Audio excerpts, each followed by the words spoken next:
ವಿಜಯಪುರ ಪಟ್ಟಣದ ಪುರಸಭಾ ವ್ಯಾಪ್ತಿಯ 23ನೇ ವಾರ್ಡ್ನಲ್ಲಿ ಬೀದಿ ದೀಪಗಳ ಸಮಸ್ಯೆಯಿಂದ ವಾರ್ಡ್ ಸದಸ್ಯರಾದ ಸೈಯದ್ ಇಕ್ಬಾಲ್ ಅವರು ಸ್ವಂತ ಖರ್ಚಿನಿಂದ 50,000ಕ್ಕೂ ಹೆಚ್ಚು ಹಣದಿಂದ ವಿದ್ಯುತ್ ದೀಪಗಳನ್ನು ಖರೀದಿಸಿ ವಾರ್ಡಿನ ವಿದ್ಯುತ್ ಸಮಸ್ಯೆ ಇರುವ ಬೀದಿಗಳಲ್ಲಿ ವಿದ್ಯುತ್ ದೀಪಗಳನ್ನು ಅಳವಡಿಸುವಲ್ಲಿ ಮುಂದಾಗಿದ್ದಾರೆ.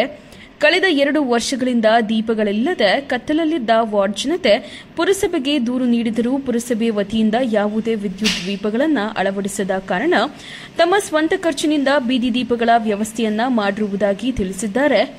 ಕಳೆದ 1 ವರ್ಷದಿಂದ ಪುರಸಭಾ ವತಿಯಿಂದ ಯಾವುದೇ ಅನುದಾನಗಳು ಇಲ್ಲದೆ ವಾರ್ಡ್ನ ರಸ್ತೆಗಳು ತುಂಬಾ ಹದಗೆಟ್ಟಿದ್ದು ಪುರಸಭಾ ಅಧಿಕಾರಿಗಳು ಗಮನಹರಿಸಿ ವಾರ್ಡಿನ ಅಭಿವೃದ್ಧಿಗೆ ಸಹಕರಿಸಬೇಕೆಂದು ಒತ್ತಾಯಿಸಿದರು.